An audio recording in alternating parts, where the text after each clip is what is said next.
What's up, Lucky Gamers? It's Lucky Lux. Today we're going to be talking about future characters and who you should be looking for on your accounts. Now, again, this is going to be just a general purpose video. If you want to have more tailor-made experience, please join the Discord and either put it in account reviews, join on my stream because I'm starting to stream longer now, so I have a lot more time to give people advice. And guys, if you have not joined my live streams, I answer so many questions. We have a great time over there. So just make sure to join the live on either YouTube, Twitch, whatever you do. It's pretty lit up in there. Anyways, let's go ahead and get into this video. Um, so we're just gonna talk about the characters that are upcoming up to 1.5. Have no info on Ezra, or Desert Flannel. Just to let you guys know, as of yet, should be getting something later.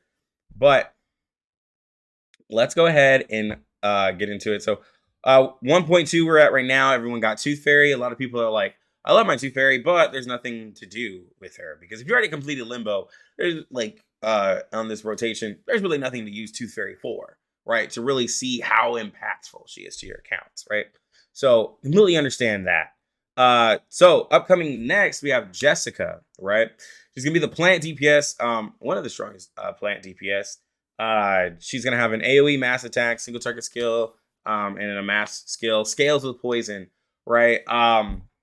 She's gonna be a character that you do really want to get if you ended up getting Sotheby, because Sotheby can maximize the amount of damage that Jessica can do without the poisons. She's just not at her max potential, which I said it on stream yesterday. Like, if you're gonna summon a character and not use them to their max potential, like at P0, it makes it less of a reason to get a character. Some of you might feel different because you love the character and you have the copium or hopium to get the character that works with them in the future. Perfectly fine, right? But uh with, like, you know, Conjura being 1.3, you could definitely get her to your Jessica, right? The, like, literally next patch over. But the problem is we already know how it is summoning for a 5-star in this game, and Conjura most likely is going to be on the same banner as Shemaine. So do be mindful of that. If you like have like a 50-50 situation or something like that, where like you have it guaranteed, you are more likely to pull Shemaine than you are Conjura. Um, and it's a real thing. Shemaine's not a bad character at all. We were able to play with him yesterday on an account.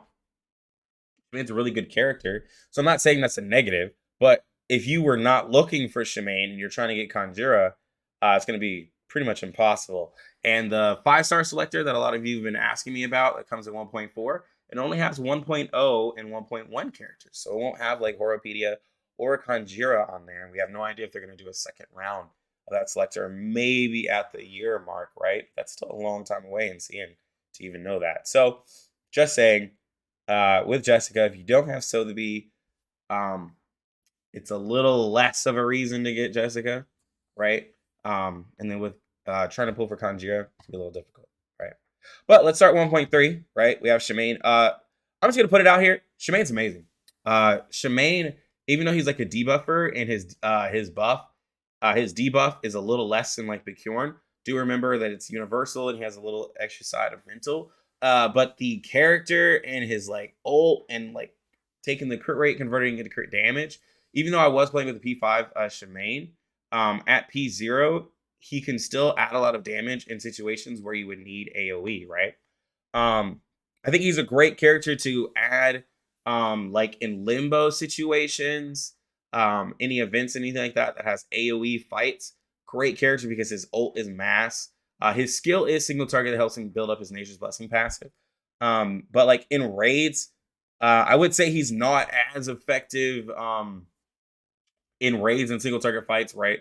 Because he does use a lot of AP. He uses a crap ton of AP because you want to really get the debuff off and build up his Nature's Blessing to build up his Moxie to spam his ult. So he kind of works more or less with the really passive character. Like I was trying to use him with Spathia and I did not like the team. So do be mindful of that. Like he is a debuffer, but he really likes to be an AoE DPS with what he has in his kit. So if you're just summoning him for a debuffer, just know that you are fine with Picure and Bloom, which is why like you don't hear a lot of people talking about him. But like again, great character, fun character. Um, but he's gonna be more trying to take the front of a DPS than a debuffer, right? Black Dwarf. A lot of people are looking forward to Black Dwarf. She's pretty, waifu. Has a really cool kit with the planets. Um, she's a character that a lot of people have been talking about portrays with, because she like gets extra stacks with her planets on P1. She gets extra stacks with her full moon stacks on P2, right? So I'll say this: the way Black Dwarf is single target wise, she is the uh, strongest single target mineral character, right? Not gonna lie, she is. But when it comes to like just having single target damage, like regardless of what you're doing, like Eternity is still really good and has the sustain. Um, and even in most fights, there's usually like an extra enemy, except for like a few like raid fights, there's just like one. But most fights you do in the game, there's a single target situation. And I showed a lot of people with Black Dwarf like a multi-target situation. Black Dwarf isn't as like great, right? Unless you're like Black Dwarf is like fully kitted out, like she's just nuking everything, and she can show off a little bit more. But like if you have an Eternity, Black Dwarf is not a super priority to get. Like it's not like Black Dwarf completely like what everyone likes to say power creeps Eternity. It's just that obviously Eternity can't do as much single target damage, right, as Black Dwarf, but you still have that sustain, right? So with like Eternity not being able to be affected by certain like debuffs and stuff like that, a great character to have to allow you to kind of skip Black Dwarf. So what I'm kind of saying in 1.3, none of these characters are a must pull, right? I stand by that. None of the characters in 1.3 are a must pull, which feels really good, right? Like I never said Jessica was a must pull. Shmaine's not a must pull. Black Dwarf's not a must pull, but they are great characters. So, all right, 1.4. A lot of people like 1.4, and there's a lot of talk about these characters. I'm a 1.4 between 37 and 6. A lot of portrait talk as well, right? So I'm a be honest. With 37, I have a P3, 37 on CN. I played her at P0, and I also played with the P5, 37. 37 works great in limbo situations. She works great in like any raid situation that's made specifically tailor made for her, where there's like multiple enemies that you need to hit. But like single target situations, she's not it. I don't care what you're saying. She's not it. She can cycle her layer very well. When you get her, like when you get portrays with her, it does allow you to cycle her follow-up attack really well. But like with the Genesis damage like either does a lot of damage or does no damage, the way it kind of works. And she is a crit character because she likes to crit her Genesis damage and her own damage as well. But what I'm saying is if you're getting portrays in her, like you are going to get the character anyway. So I'm not telling you if you should summon her or not if you're going to get portrays because you were already in your mind going to do that, right? If you're getting her at P0, I want you to think about it like this. 37 is not a support, and I think I've said that probably 6 times in the last few videos. 37 is not a support. She's a sub DPS, kind of like Regulus. So think of it this way, and hear me out. If you were thinking of summoning her as a DPS, why would you necessarily, when you already have like a P3 or above Charlie, right, which is going to perform better than P0 37, why would you get 37 if you already have like Regulus and you already have Tooth Fairy, right? It's a really good team. Why would you get 37 if you already have like a Lilia built out, right? Like that. I'm just saying, if you're on the fence of who to get, right? And you weren't going to get any portraits, you had no plans for 37, there's no reason to really get 37 because there's already really great star characters already. And 37 is a sub DPS. And someone's gonna be like, no, she is a support. She's a support. The only semi-supporty thing she does is gives attack percent uh, a stack, 2 stacks of attack percent for 10% each. So it gives you 20% and it goes down the next attack you do. Regulus does something that's supportive as well, right? With the dodge, but you don't call her a support, right? And then like 37 literally has the follow-up attack. You're not building a team around 37 for the follow-up attack at P0. Like it's gonna be very hard to get her follow-up attack happen because you have to use because now she becomes a AP greedy character because you're having to spam level 1 of your skill to get it off. And what do I mean by spamming level 1? Well, because like you don't get more Eureka stacks if you do this at level 3. So it makes no sense to level 3 this. So she's gonna be doing piss poor damage on her attacks to try to build up the Eureka stacks unless you're building up a follow-up team. Because there's like no reason to do level 3 unless you're doing your ult to get the 100% extra damage. You see what I'm saying? Like at P0,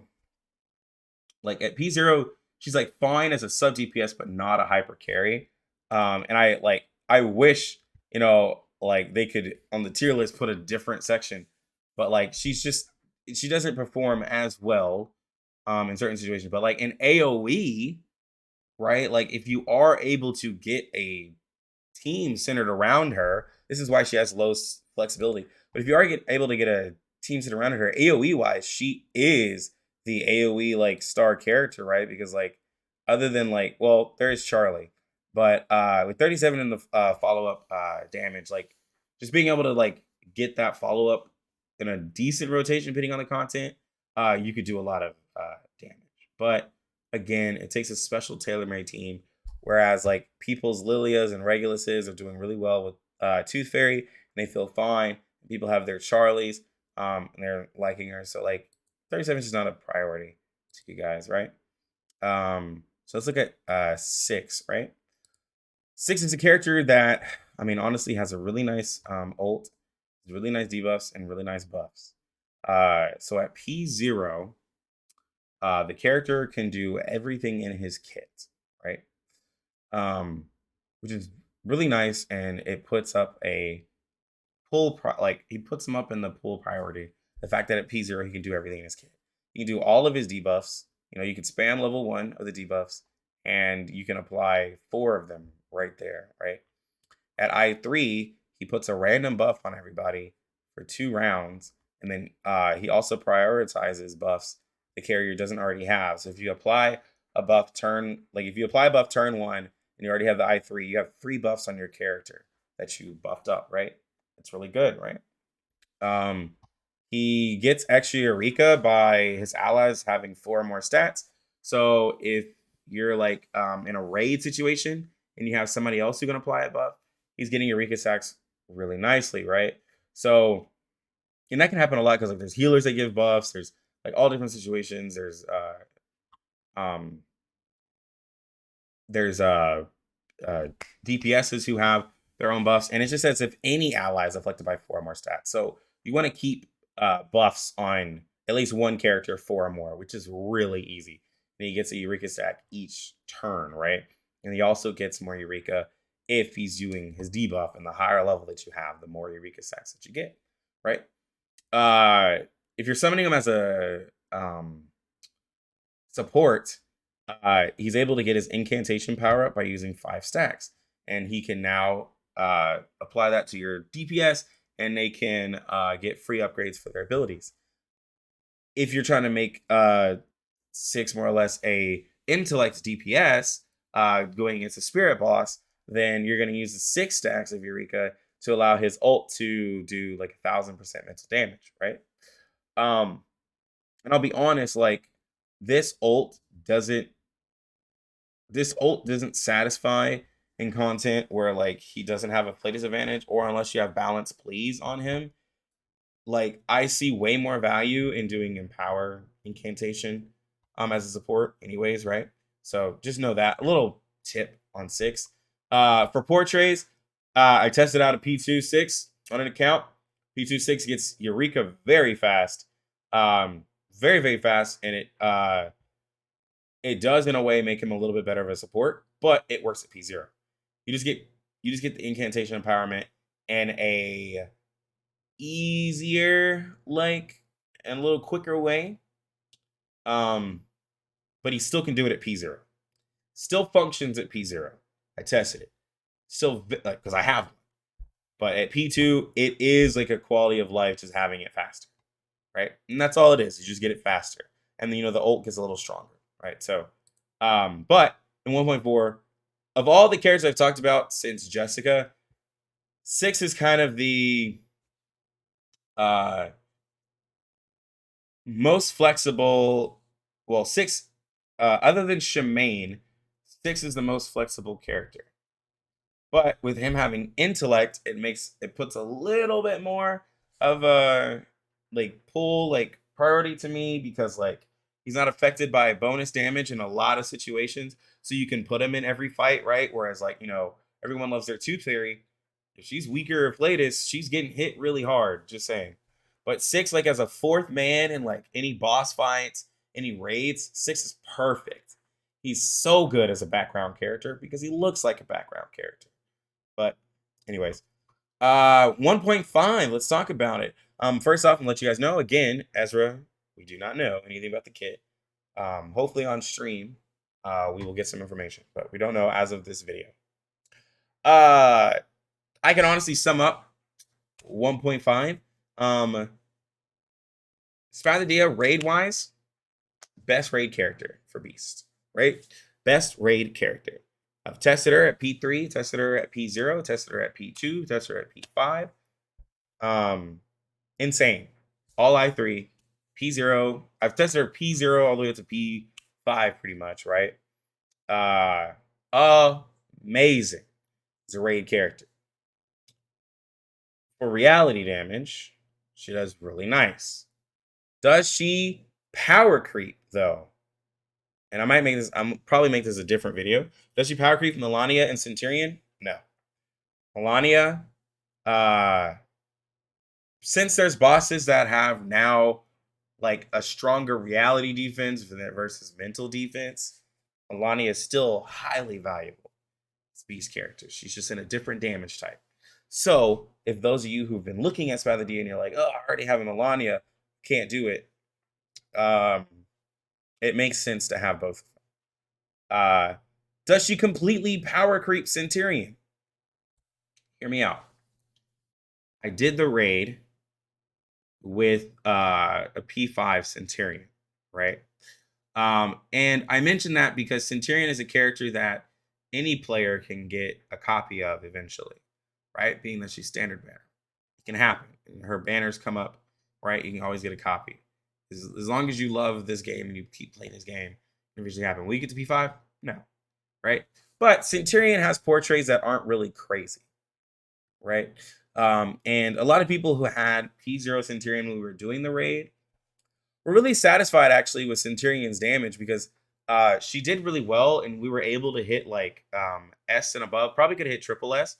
Had a little bit better of a rotation, and if I didn't use Shemaine, I think I would have done a lot better. But her skill, her single target skill, did really well on the boss. And then I just don't play Centurion, so I didn't do the rotation properly of being able to maximize her damage. But like with the ult, lowering the amount of damage like the enemies do, this is very helpful. The Moxie scaling she has on this skill helps out. The amount of Moxie she can get. Her crit rate, because I think I did have her paired with Tooth Fairy. Although I believe the P5 Centurion we were using wasn't built into crit, because she didn't crit that often as I wanted her to. So like it was kind of making Tooth Fairy a little like meh, but Shemaine was a crit character and he was benefiting from Tooth Fairy a lot. So either way, all I'm saying is that Centurion still fits very well into raid content, especially if you use a single target skill, you upgrade it, right? It can do quite a bit of damage, and she still has the AoE whenever you need the AoE, right? So it allows you to kind of like save her ult and just spam the skill. So if you have a Centurion, if you have a Melania, you're still really good on BCPS, and it makes Spathadia not a must pull. But Saladilla is really good, right? But not a must pull if you already have the other two characters, because you can definitely get away without it, right? Um, and Ulu's only really good in multi-target situations, and trying to use Ulu as a damage as a buffer, it's better just use somebody else, because like on her own, it's almost impossible for her to get to 15 stacks. Well, it's not impossible, but like it only works on enemies that are really tanky, and once you kill an enemy, it takes away the stacks that you need. And after that, she's just doing 15% damage dealt, and literally that's like anybody else. So it was not that impressive. But this video has been going on for long enough. So I hope everybody kind of has an idea about the characters.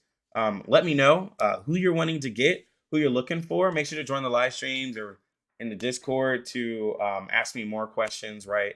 Like you can say stuff in the comment section, but like it's harder for me to like just hide everything out versus like if I can just say it like on live streams and stuff like that. So, but anyways, guys, I hope you enjoyed this video. Click the like button if you did. Sub to the channel if you want more R99 content. Make sure to click the bell so you know when I go live on YouTube, or you can check me out on Twitch. Anyways, I'm going to go ahead and get out of here. You lucky gamers, have a good one. Lucky Lex out.